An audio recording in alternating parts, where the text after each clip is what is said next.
이게 들러붙었다고 해야 되나? 처음 나타날 때부터 너무 악랄하다. 그리고 목에 밧줄을 걸어가지고 끌고 가는 것도 그렇고 이제야 왜 그랬는지가 다 나오네.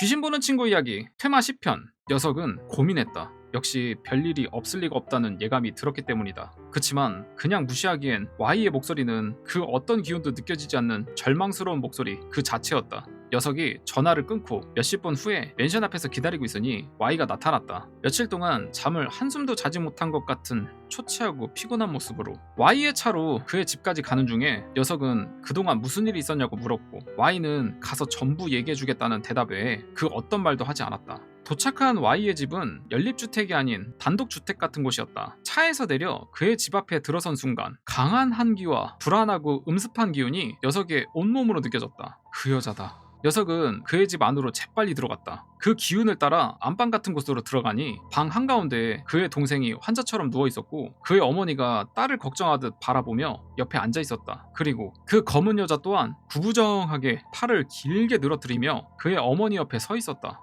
녀석이 그 여자를 바라본 순간 천천히 한기와 함께 사라졌다. 그의 어머니가 녀석을 발견하고 Y 또한 뒤따라 들어갔다. 녀석이 확인한 동생의 모습은 참혹하기 그지없었다. 그 수수하면서도 미인 같은 모습은 온데간데 없이 쇠한 노인의 쇳소리 같은 숨소리만을 내며 창백하다 못해 파란빛이 도는 피부는 야위다 못해 뼈에 가죽만 씌운 것처럼 느껴졌다. 녀석은 다가가 동생의 모습을 자세히 확인했다. 온몸은 알몸으로 시멘트 바닥에 끌려다닌 것 마냥 거친 찰가상 투성이었고 목과 양 손목, 발목에 붉은빛 자국이 강하게 남아있었고 그 붉은빛 자국 안은 여기저기 창이 돋아 흉측한 모습이었다. 녀석은 역한 느낌을 억지로 참으며 사람이 이 지경이 됐는데도 왜 병원에 있지 않고 집에 방치해두느냐고 따지듯이 물었다. 그러자 그의 어머니가 병원에 있으면 가족들이 아무리 찾아온다고 해도 혼자 입원해 있는 시간이 무섭다며 딸이 강하게 거부했다고 했다. 녀석은 다시 딸을 신사에 데려가지 않았냐고 물었고 그러자 Y가 옆에서 녀석에게 따로 할 말이 있다며 불러냈다. 라고 하면서 테마 10편이 마무리가 되었습니다. 와, 지금까지 봤을 때는 이 원기가 도대체 누구한테 원한이 정확하게 있는지는 나오지는 않았습니다. 근데 지금 봤을 때는 뭔가 Y가 잘못을 한 것 같은 느낌이 세고 그리고 그 벌을 동생이 받는 듯한 느낌? 뭐 때문에 지금 억울하게 죽어가지고 지금 저렇게 하는 거일 거잖아요. 뭐냐 도대체? 왜 말을 안 해 답답하게. 귀신 보는 친구 이야기 테마 11편. Y에게 전해들은 이야기는 이렇다. Y와 부모님들은 Y가 겪은 이런저런 얘기를 듣고 동생을 데리고 처음 가까운 신사를 찾았다. 그치만 그 신사를 관장하는 스님이 나와 이 아이는 이곳에선 어찌할 수 없다 라는 대답만 들었고 다른 신사를 찾아가도 위험합니다. 돌아가 주십시오 라는 류의 거절을 당했다. 몇 번이고 신사에서 거절을 당하자 Y는 그 신사의 사람들과 몇 번이나 싸움을 했고 그렇게 여러 군데의 신사들을 돌아다니다 한 신사에서는 그의 동생을 맡아주겠다고 했지만 큰 액수의 공양을 요구해왔다. Y와 그의 부모님들은 돈이 문제가 아니었기에 그 신사의 동생을 맡기고 신사에서 초조하게 기다리는데 위령의식을 시작한 지 5분도 채 안 되어서 의식을 하던 스님이 동공이 풀려 흰자위만 드러낸 채 입에 거품을 물고 뛰쳐나왔다. 난 아니야. 아니라고! 라는 말만 외치며 미친 사람처럼 펄쩍이다 기절해버렸다. 놀란 Y와 부모들은 동생이 있는 곳으로 뛰쳐갔는데 그녀의 모습은 무엇인가에 놀라 한없이 겁에 질려 아무것도 못하고 멍하니 정자한 채로 정면만 보고 있었다. 놀란 그녀의 부모가 이게 무슨 일이냐며 흔들자 그녀는 곧바로 기절해버렸고 한참 후에 깨어난 그녀가 해준 이야기는 이랬다. 위령식 때 스님과 동생은 서로 마주보고 정자했고 자신은 눈을 감고 스님은 동생의 머리 위에 손을 얹은 채로 불경 같은 것을 중얼중얼 낭독했다고 했다. 그러다 어느 순간 불경 소리가 멈추고 머리에 얹은 손이 부르르 떨리는 느낌과 힘이 너무 들어가 머리가 아파서 살짝 눈을 떴는데 동생의 눈에 들어온 건 그 검은 여자가 구부정하게 스님 옆에 서서 스님의 뒷 목덜미를 강하게 잡고 있는 모습이었다. 그리고 그 여자가 얼굴을 스님에게 들이밀며 스님 얼굴 가까이에 여기저기 둘러보며 이러지마 이러지마 살려주세요 라고 기괴한 목소리로 느릿느릿 말하다가 눈을 뜨고 있는 그녀 쪽을 갑자기 바라봤다. 그리고 동생의 눈앞에 그 여자가 얼굴을 휙 들이밀더니 또다시 기괴한 목소리로 이러지마 이러지마 아니 뭐 K-윌이야 자꾸 뭐 이러지마 이러고 왔네. 살려주세요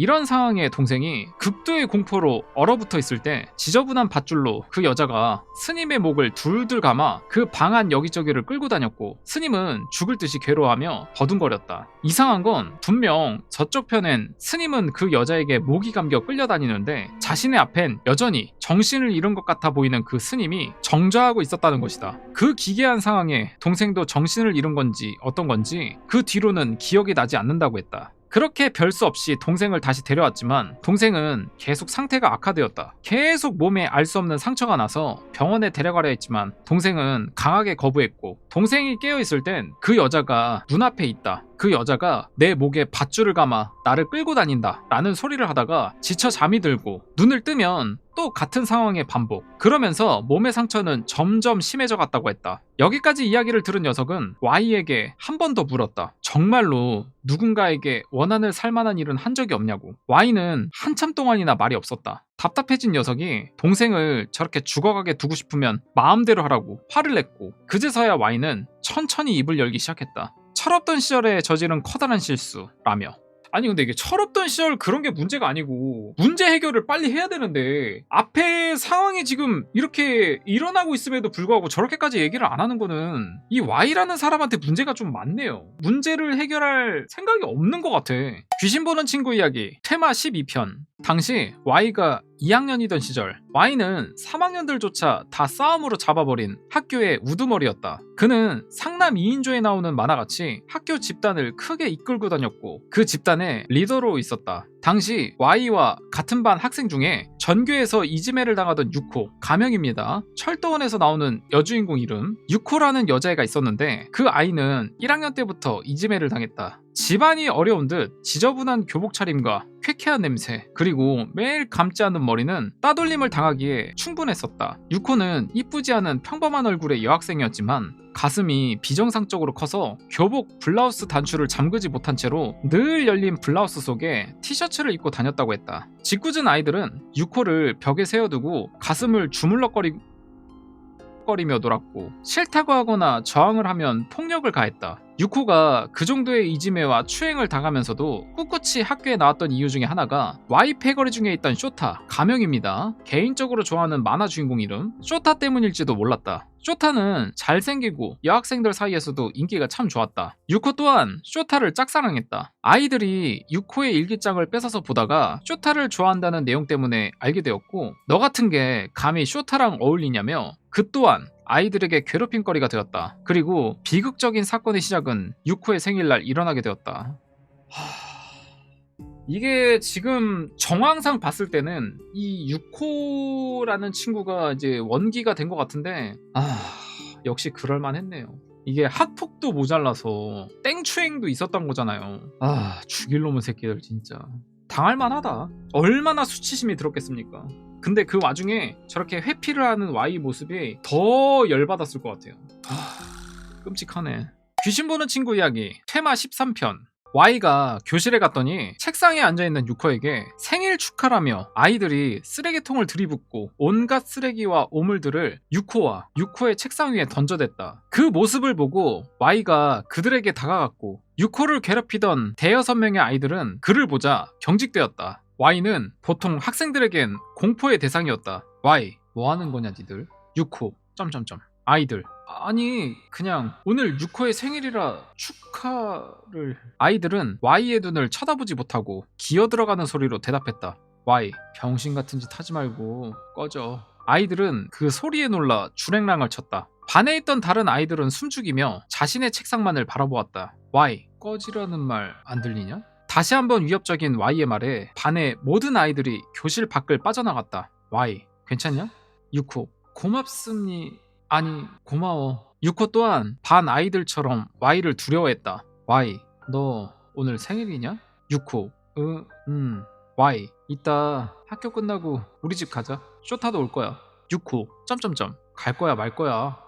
갈게. 유코는 쇼타가 온다는 말에 수업이 끝난 후 Y를 따라 나섰다. Y의 집에 도착하니 쇼타를 포함한 4명 정도가 담배를 피우며 만화책이나 잡지 같은 걸 보고 있었다. 유코는 쇼타가 있는 것을 보고 부끄러운 듯한 웃음을 참지 못하고 얼굴을 돌렸다. 유코와 Y가 집에 들어서자 집안에 있던 아이들이 먹을 것 좀 사가지고 온다며 슬금슬금 나가기 시작했다. 그리고 그날 유코는 최악의 생애를 맞게 되었다. 평소 Y는 왕따지만 가슴이 컸던 유코를 보며 와... 쟨 생 X일 거야. 한번 먹어볼까? 라고 심심할 때마다 얘기했고, 그리고 그 더러운 발언은 결국 실행에 옮긴 것이다. 얘는 그냥 귀신이 죽여야겠다. 살려두면 안 되는 새끼입니다, 저거. Y는 억지로 유코를 땡간하기 시작했고, 저항을 해봐도 Y의 힘을 당해낼 수는 없었다. 버둥거리는 유코의 얼굴과 배를 주먹으로 내려치며 가만히 있지 않으면 죽여버리겠다는 협박도 하였다. 이러지 마. 잘못했어요. 살려주세요. 유코가 할 수 있는 말은 이것이 전부였다. Y의 이야기를 듣다 녀석은 멈칫했다. 예전 Y의 집에서 DVD를 틀었을 때 났던 소리. 그 후로 유코란 여자는 어떻게 되었냐고 녀석이 묻자 Y는 또다시 한참을 뜸을 들이며 이야기했다.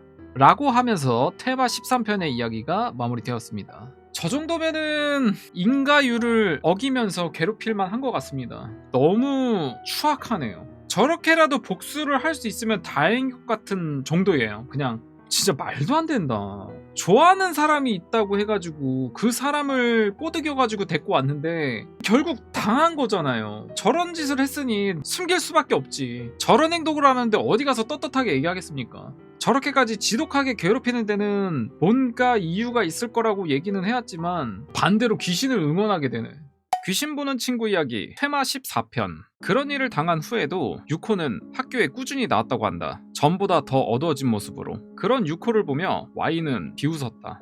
그치만 비극은 거기서 끝나지 않았다. 오후 수업이 없는 토요일, 쇼타가 유코를 따로 불러냈다. 쇼타, 너 나 좋아한다며? 유코, 싫어하냐? 좋아한다고 들었는데 아닌가 보네. 유코, 아니야. 좋아해. 쇼타, 근데 너 Y랑 했잖아. 유코, 나 좋아한다고 하면서 어떻게 Y랑 그럴 수 있어? 미안해. 미안할 게 뭐 있어. 나랑도 하면 되지. 그건 왜? 싫어? 이따가 수업 마치고 3시쯤에 구 교사 앞으로 와. 유코, 아유, 사람 보는 눈이 없네. 참. 당시 Y의 학교는 신식 건물이 들어서고 구 교사는 공사를 위해 출입을 막아놓은 상태였다. 유코는 구 교사 앞에서 쇼타를 만나 구 교사 건물 안으로 들어갔고, 유코는 그곳에서 쇼타에게 또 한 번 반강제적으로 당하게 되었다. 악질들 진짜. 그치만 쇼타란 놈은 생각보다 더 나쁜 놈이었다. 쇼타와 가까이 지내던 4-5의 패거리가 갑자기 들이닥쳐서 구 교사에 있던 더러운 밧줄로 유코를 묶고 소리 지르지 못하게 입을 막았다. 와...